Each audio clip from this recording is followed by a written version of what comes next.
mettre Jésus à ses pieds. Mais dans la première lecture, Adam et Ève, les deux ont été soumis aux pieds du diable. Voici un peu la correspondance pour le mouvement de notre méditation. Mais comment est-ce que nous allons mener notre méditation? C'est vrai, dans la première lecture, il faut comprendre ce que c'est que la loi. La loi n'est pas un péché, mais c'est un bien commun qu'il faut pour que la société puisse vivre ensemble. Et c'est ce que les premières créatures n'ont pas compris. Ils ont réclamé leur liberté, et en fin de leur liberté, ils ont reçu le fruit du jardin qui est interdit. Ça, Dieu vous a dit de ne pas toucher. Et la femme a tourné. Elle a tourné.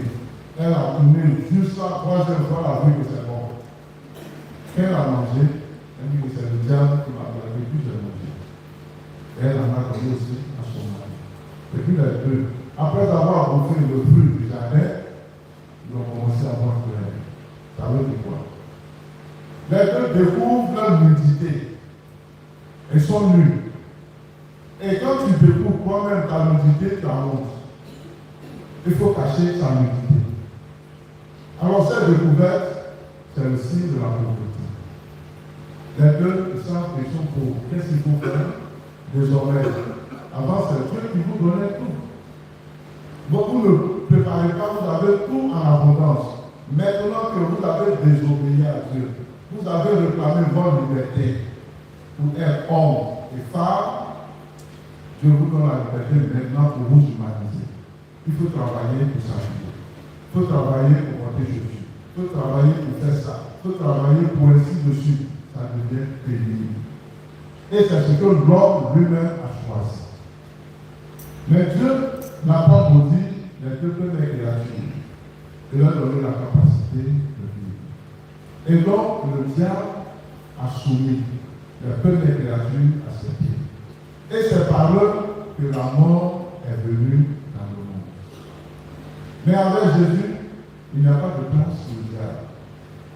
C'est pour ça que dans la deuxième lecture, Saint Paul va nous dire que là où le péché a abondé, la grâce a surabondé.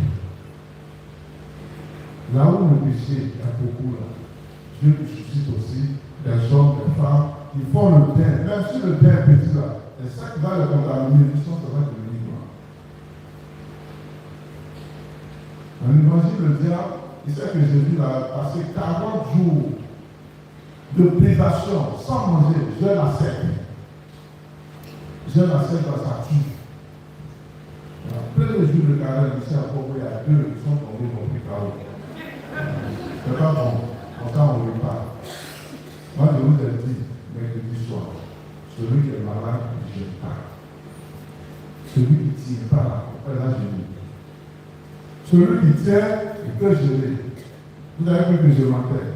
Moi, j'ai pris quelques bouteilles de sécurité à sauver les deux. S'il n'avait pas de sécurité, il allait mourir. Ne pensez pas que c'est une facilité. La seule lui dit de gêner, nous tous on a le courant dans le jeûne, on va gêner. Non. Il faut savoir pourquoi on jeûne.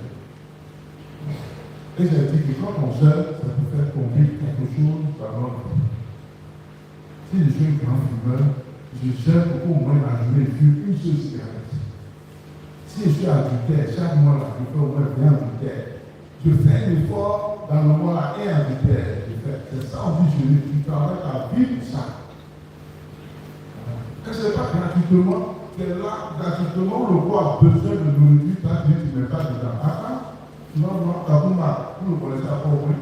Et la journée, il y a combien de jours? Jeûne à 7. On n'a même pas atteint le 21 jours de mort. On a enterré ici à Port-Bouin. On ne voulait pas venir concurrencer la porte. Dieu, il est Dieu. Il n'y a pas quelqu'un qui va jeûner à 7, 40 jours là-bas. Non, non. Moi, je ne vous décourage pas. Mais moi, je connais mon corps. Voilà. Je sais ce que je mets dedans et puis je suis équilibré de mon rêve. Maintenant, vous, si vous voulez atteindre Dieu, continuez. Nous, on est là pour faire mettre de requin.